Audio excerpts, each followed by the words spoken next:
We're back at Model Citizen. I'm here with Joe Casal. We are talking about crazy stories in the industry. Joe, I know your story. I know you've worked at crazy places, the Hard Rock, for those of you who don't know, a casino tattoo shop. I know you've been tattooing forever. I know you got stories. Yeah, I got a few. Give me a good one. All right. This particular one happened at the Hard Rock. Not the Hard Rock per se, okay? It was a shop. It just happened to be on the grounds of the Hard Rock. The sacred grounds. Yeah.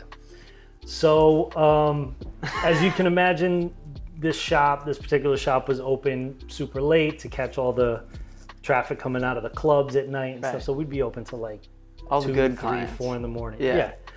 You know, people in all kinds of states, alternate states, right?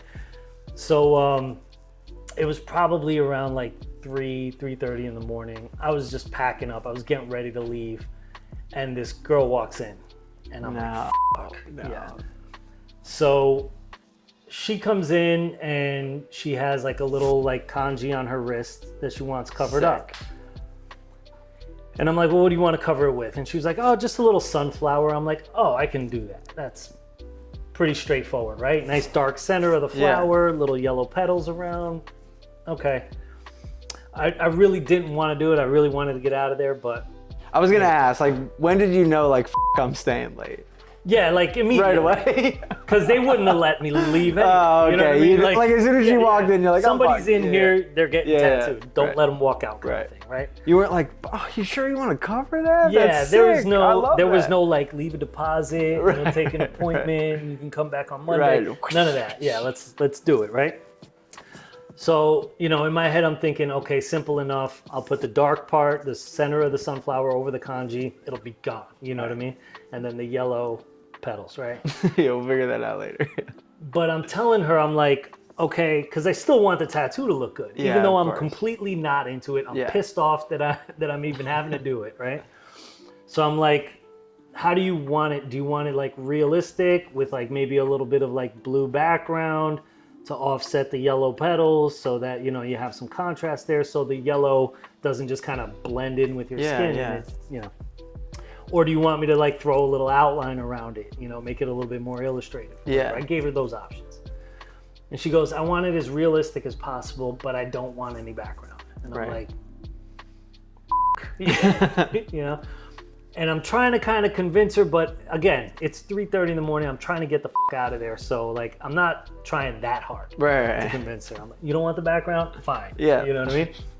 So I run less work for me. Yeah, exactly. So I start tattooing, and now I'm starting to notice that she's being real flirty with me.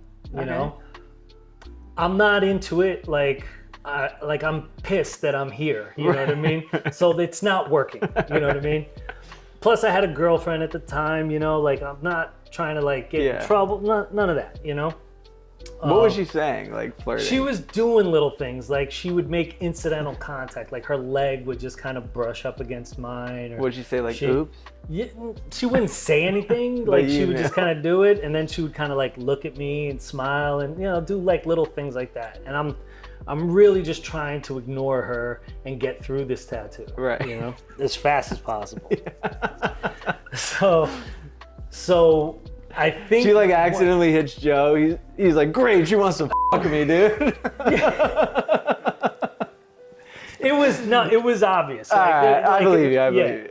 I wasn't like, you know, imagining this. Here we go again. Well, I mean, the real thing is that she was trying to get a free tattoo. Of course. You know what I mean? Yeah. She was trying to get That's out not of nice, dude. She's trying to use you. And like, so I'm doing the tattoo, you know, I line the whole thing out, or I mean, you know, I get it kind of laid out. I do the center. I'm even doing little white highlights in the center. You didn't have to do that. I didn't, but I went. You know, but you're a good person. I made the thing look as good as I could make it. Yeah. Without, like, it needed background. Yeah. You know what I mean? But she wouldn't let me put it in. Right. Or an outline. Either one would have worked.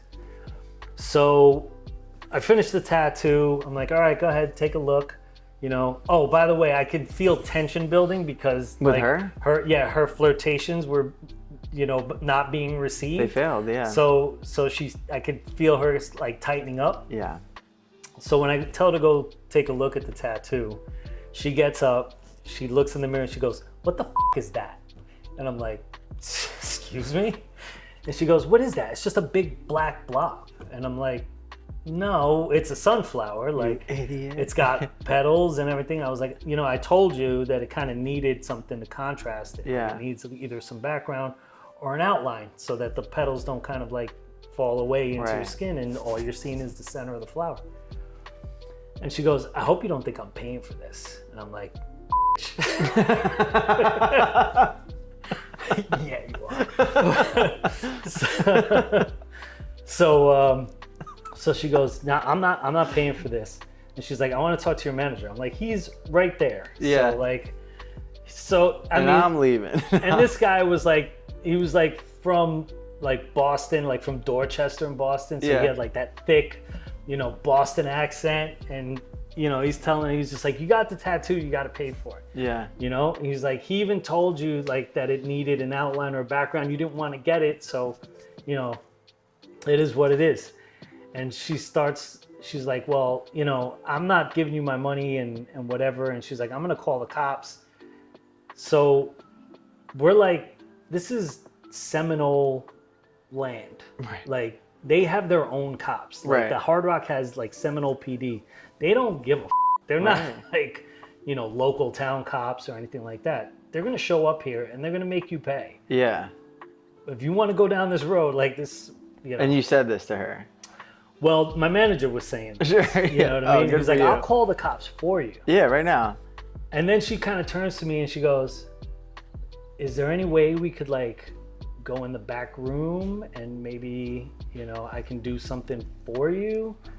And I was like, "Yeah, you can take out your credit card and pay for the fucking tattoo. You can pay me cash in the back room." Yeah, I'm not going through this with you, lady, Long story short, You should have freaked out. And wind been like, up "Ew, gross."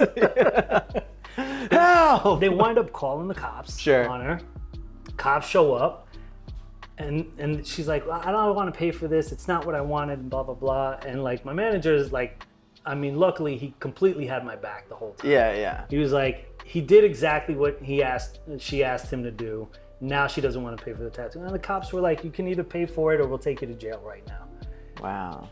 And that was it. She paid and she left. What did you charge her? Something stupid. It was like $150. It wasn't even like, Yeah. It wasn't even anything like major. What a nightmare. What time you get home? Like, it was like 5 a.m. It was crazy. Rough. Yeah. Rough. I'm surprised you didn't quit tattooing. I would have been like, these were like regular occurrences. Yeah, I'm sure.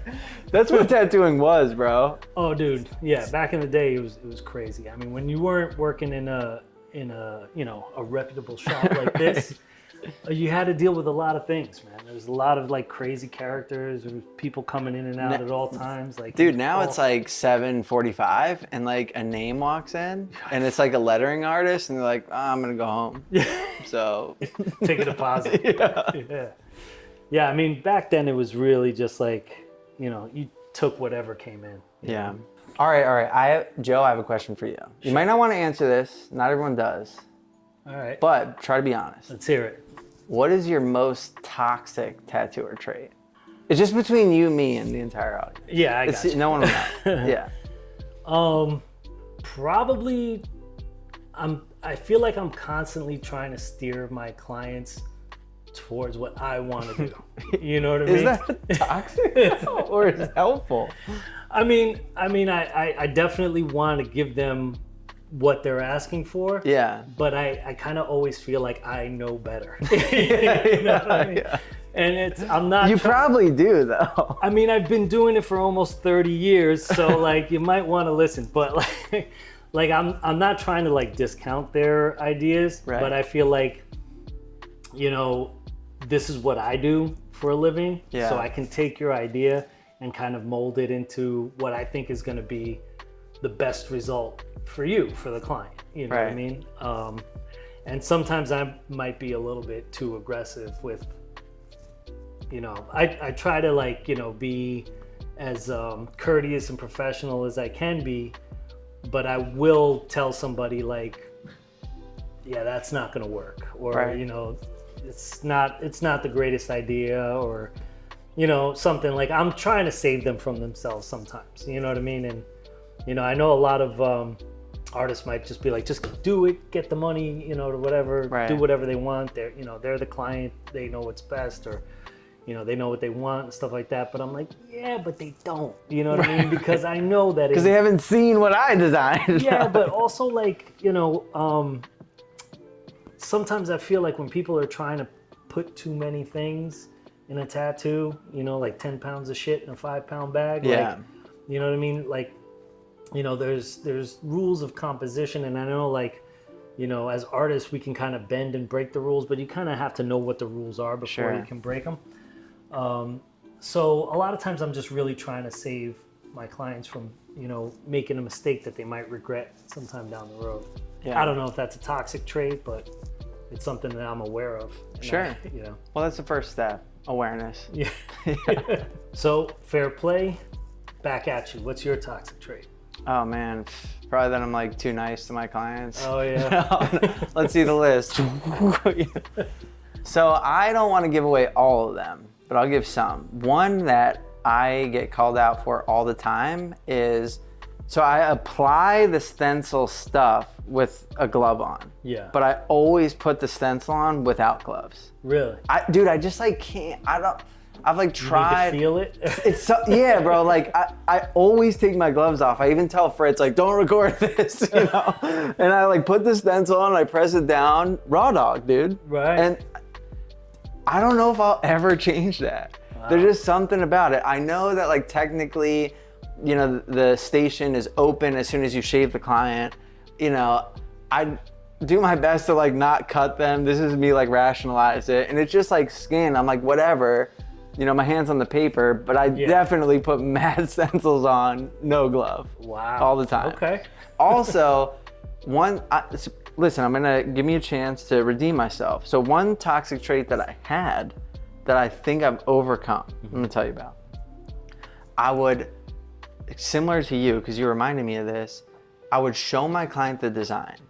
And if they changed any part of it, I would totally check out for the rest of the tattoo. I've been there for sure. But like what would happen is like there's expectation that like I am tattooing. I have to post it, all this stuff, right? Yeah. So I have gotten better at this, like making the best of the design that I'm working with. Sure. Yeah. So like if they're making minor changes, like now I'm pretty cool with it. Mm-hmm. If they do change the whole thing, I do give up completely on the tattoo mentally. Right. Because at this point it's not my idea, and like when it's my idea, like I already have the whole execution ready. Right. When you change it on me like moments before that, it's like I throw all that out the window, and now I'm just trying to like conform to your idea, which I don't really know what it is, because we only spent maybe 20 minutes, a half hour talking about it. Absolutely. So I'm trying to like get better at that, but I'm sure this is a topic that we'll talk about more, and you guys will hear more toxic traits from me and possibly Joe, because it was really fun to ask him that. So definitely stay tuned.